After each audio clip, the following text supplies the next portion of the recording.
Artists are often getting us to see what we don't know we don't know. Now, there's nothing more important than that.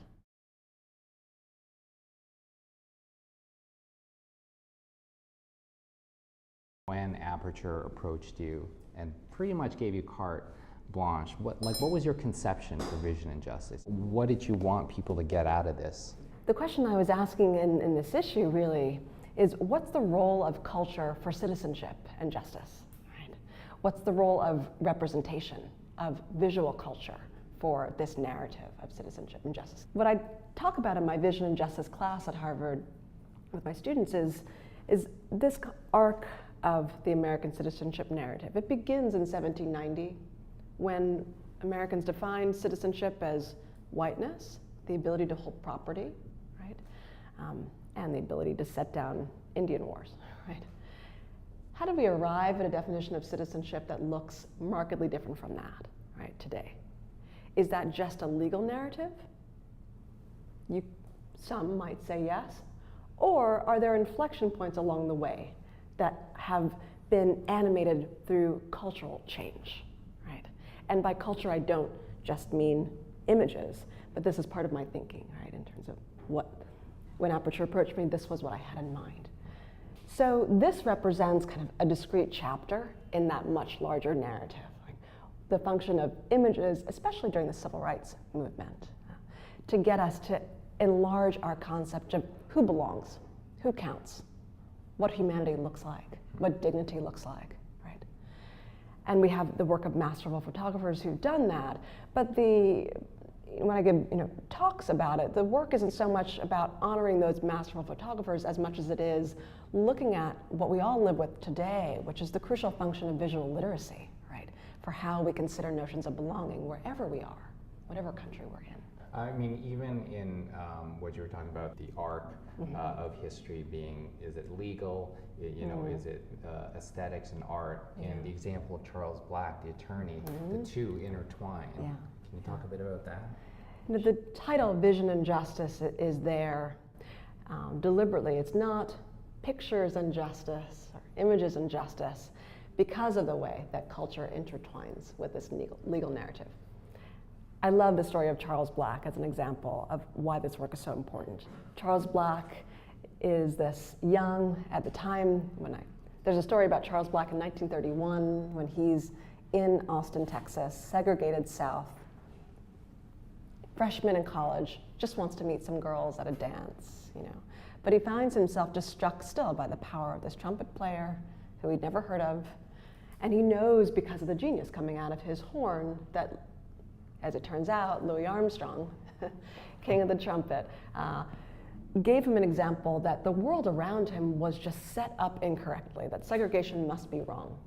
Because there's genius coming out of this black man's horn, then that must be incorrect, the entire system. But imagine what it means to have a revelation like that, right? When there's legalized segregation. He was just 16 years old, young for being in college, but he says that was the moment, that catalytic moment, because of Louis Armstrong, is what allowed him to walk towards justice. And he became one of the lawyers for Brown versus Board of Education, the Supreme Court case that outlawed segregation in the United States. And he went on to teach constitutional law at 2 different colleges, at Columbia and Yale, and he would hold this annual Armstrong Listening Night to honor this man who inaugurated this life-changing shift. But he is one of the pioneering thinkers who allows us to consider how we do braid culture and justice in the US and cultures at large. He's pioneering in thinking through the catalytic function of culture for these landmark court cases. And this is much of what animated my desire to write about this work, because I know that it hasn't been discussed enough, written about enough. It's why I can't point to many people doing the kind of work that I do, right? Because we're only starting to understand it. Why is that? In part because of technology, right? It's given us more ways to spread images, to spread evidence of cultural events around. There are lots of reasons why I think it's as crucial today as it was in 1931 when he had that experience, right? Or when Frederick Douglass is talking about it, during the Civil War. We're in a moment where we do need to understand this.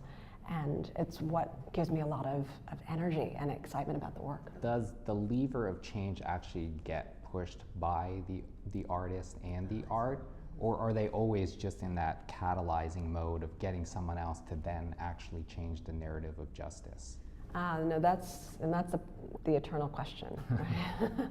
I mean, scholars have thought about this for a while, and I mean, if you are presented with a range of work, what will move you? It's different for everyone, right? And so it's why I'm not prescriptive in terms of what works are most effective in performing a political function, right, in society. It's why I want there to be more artists, because then having all the work that we do can only transform us if we're participatory, if we engage with it. And it will be different for everyone. So scholars have thought about this for a long time. I mean, Susan Sontag is a good example in terms of someone writing about photography.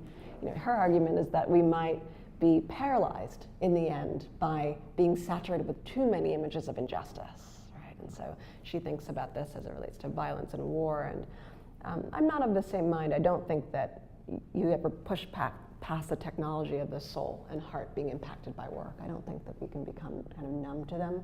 But it's not, the work doesn't solely rest with the artist's brush or with the artist's camera or with whatever tools they use. It requires our engagement, right? They're inert without us, these works, I'd say. And part of your thesis here is that to participate in democracy, you need to have an advanced level of visual literacy. Yeah. America today, where are we at in terms of engagement through visual literacy? Are we still at the genesis of it? Is it getting better? Is it getting worse? It's a great question. It's a huge question. It's urgent because we're at the genesis of it, yes, but it's moving so quickly because of the pace of technology that we need to understand it, I think, now more than ever. Every 2 minutes, we create as many images as were created in the entire 19th century. Right? That's a massive amount just to get your mind around. Right? So nascent, yes. The genesis of visual literacy, yes, because of how pervasive images are. But I think that through it, we're coming to understand, and the reason why I use the term visual literacy is that we are reading kind of bodies, we're reading scenarios as much as we're seeing them, meaning there is a syntax and a language and a grammar that we're starting to understand. And perhaps some of our most recent kind of controversies surrounding race and justice in the US gives you a sense of this. What are the types of pictures that are used to signal an image being about justice and nobility and dignity and honor? There's a certain template, a kind of composition you see used there. What are ones that are meant to signal abject kind of terror and violence? Well, there's a certain template you see to that, right? Are you born knowing that? Are you 5 years old and know what pictures mean what? Or is there a conditioning that's happened over time, If there is, where does that come from?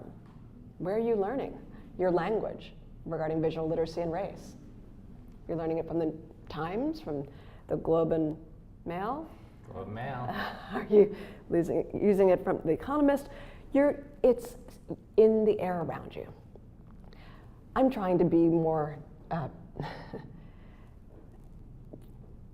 holistic in how I teach this work to the students, and so that it's not simply kind of a grab bag of knowledge that they're receiving outside of the classroom. I think, though, that marketing professionals need to understand this, right? Pepsi would have saved a lot of money if they understood it before they put out the Kendall Jenner, ad, right? They thought that was just a benign image of conflict, when in fact they didn't understand how much emotion is also embedded in these templates. And so this is, I think, urgent work, but the Pepsi example is probably a good one of just how nascent the idea of visual literacy is, but how urgent and monetarily important it might be for some to master. Right. Is there a non-Kendall Jenner image that is a go-to for you that allows you to explain what you've just said easily? You look at the image, to use an academic word, you can deconstruct. There are many, but the one I tend to use actually is taken by Dorothea Lange. She was commissioned by the US government to document Japanese internment in the US. And her images were so subversive to that goal that they were impounded by the government. When I showed them to people, they can immediately see why. She intended to honor those, and we know 2/3 of those who were interned were actually citizens, right? She intended to honor their humanity. She also, through her compositions, really demonized the government who were tagging individuals. And I ask audiences, because I've used these in talks, to explain why they think a particular image, and of this one I typically use this image of a Japanese businessman, as she called him, with this bowler hat, with these two menacing hands, taking him away for internment. When I ask them why it was impounded, people can immediately see why. The way in which she's cropped off the hands of these two federal agents, right? So that you just see the government as this impersonal, inhumane kind of actor. You see the sense of empathy on the part of those that are right behind him, knowing their fate about to come, and you also see his dignity and the way in which he's so self-possessed and composed. So it's an example that shows people, A, that they have their own powers of visual literacy. They are able to read pictures, and they also see that there's a collective sense of it, so much so that the federal government said that this is just not an image that we're going to release, right? So that's probably one go-to. But because it's impounded, fewer people have seen it. And in that story too, is there also a lesson about subversion and the artist? Because Dorothea Lange was employed by the US government, and she chose to crop it in a way that would make clear to the viewer that the government was wrong here. Yeah. No, there is, absolutely. And the question is, what's the function of the artist today, right? And what power do they have? Another example that I tend to use to think through that idea in my talks with the students is the John F. Kennedy, this incredible John F. Kennedy speech that he gave to eulogize the poet Robert Frost. And this is in 1963. You've got to listen to it if you haven't heard it. I can send you a short little excerpt of it. He's there describing the function of the artist as a necessary kind of disruptor of the piece when their aim is justice. He's ennobling the subversive function of the artist in a way that, with his kind of Boston Brahmin accent, only he can. And it's arresting, it's powerful.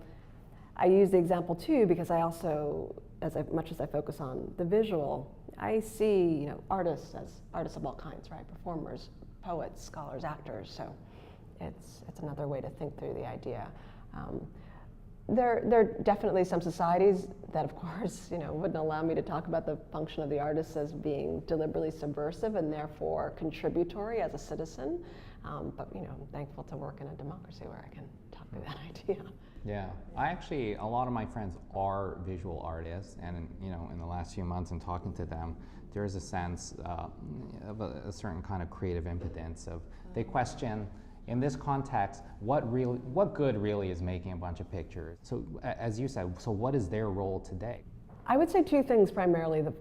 The first is what separates an artist from many other actors in society is that artists are reminding us not what the answer is, but what the questions should be, that we're trying to address.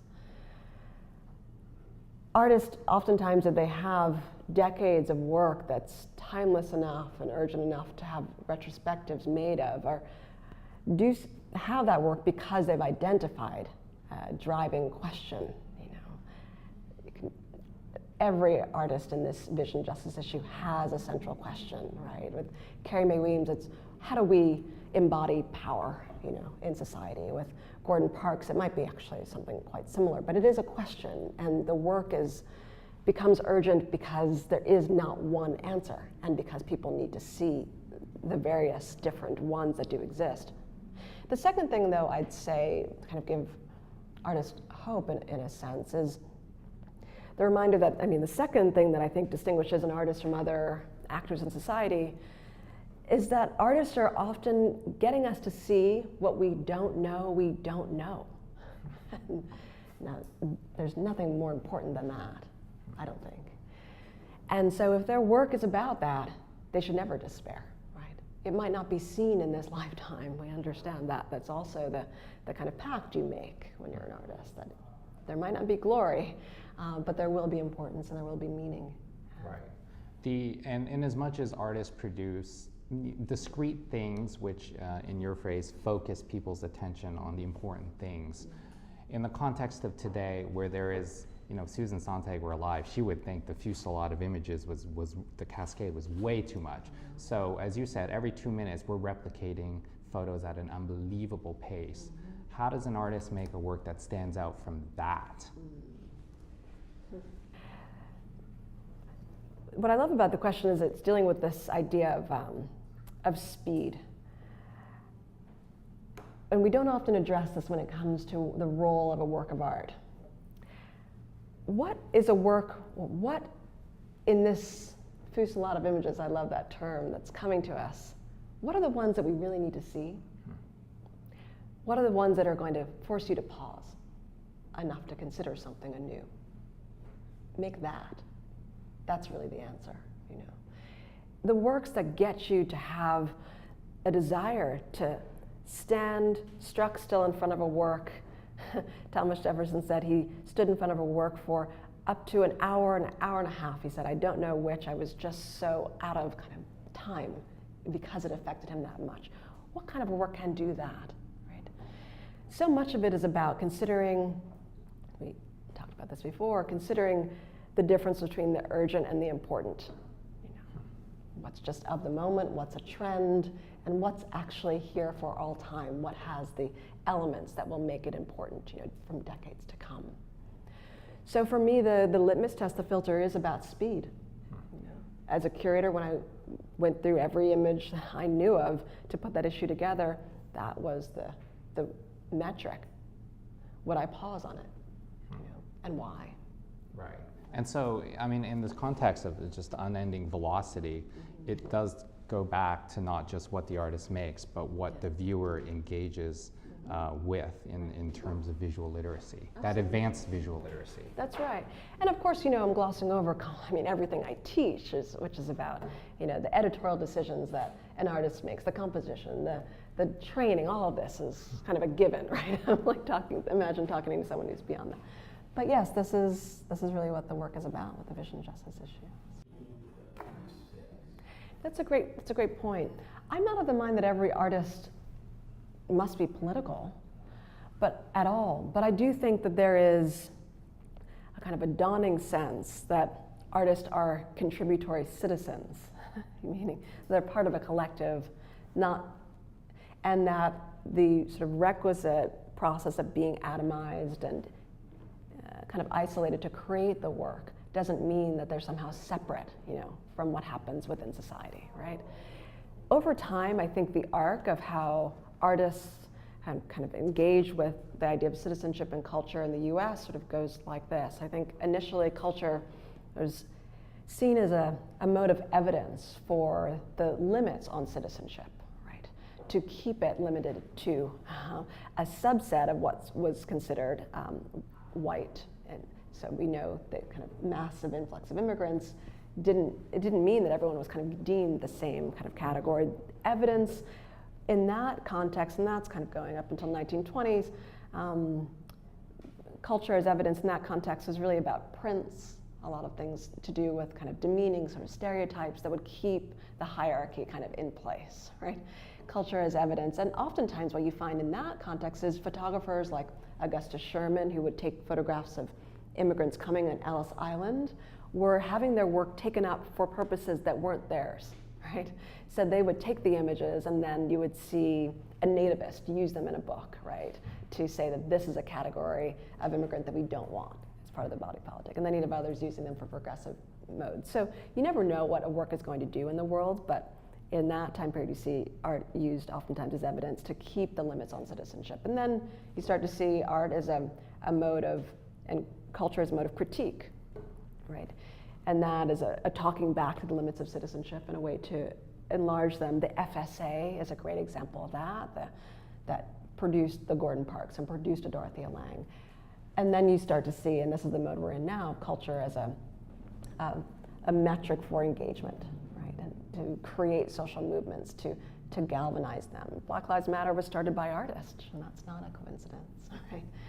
But so that's the arc as I see it. But part of the other pact with an artist that an artist kind of makes with whomever, the great unknown, is that their work will go out into the world and they won't have any control over how it's used. You know? So whether or not they aim for it to be political, a work can be. And so that's kind of the level of trust that they have is, I think, kind of remarkable. But it does mean that a non-political work can end up being one. Say a Norman Rockwell, for example, right? You know, was making very apolitical work, and then was radicalized a little bit and started to create it. But even the apolitical work is sort of used to have a political message because of how we see the insistent whiteness of the work and the kind of. So I can go on and on and on. It does occur to me, though, that most of the iconic images from the Black Lives Matter movement were in fact not actual artworks or even photojournalism. They were iPhone videos or just, you know, a citizen caught them. A picture of Trayvon Martin wearing the hoodie. Like, that wasn't an intended work of art. It became iconic. The unfortunate video of Eric Garner, right. You know, the mugshot of Sandra Bland. That's right. And it's why, you know, this talk, I think, the vision justice work is important for those who don't care about art per se, you know, because it's not even about that. It's about how we are understanding the world around us. It is through these smartphone images that somehow land on the cover of X, Y, or Z. It's the Eric Gardner footage was taken by a man who was the only person jailed out of anyone in that scenario, right? Because he understood the injustice of what was going on around him. It was his iPhone footage. The Pepsi ad image, you know, too, wasn't necessarily a work of fine art, right? But yet it pervaded the consciousness of the marketing executives enough for them to see it as the template to use. So is it really about artists being political, or is it about citizens understanding how to marshal conversation about works as tied to the visual, right? Meaning, like, citizens see that the way to get a conversation going, the way to document an event is not by writing about it necessarily, but by taking a photograph, you know, by taking video.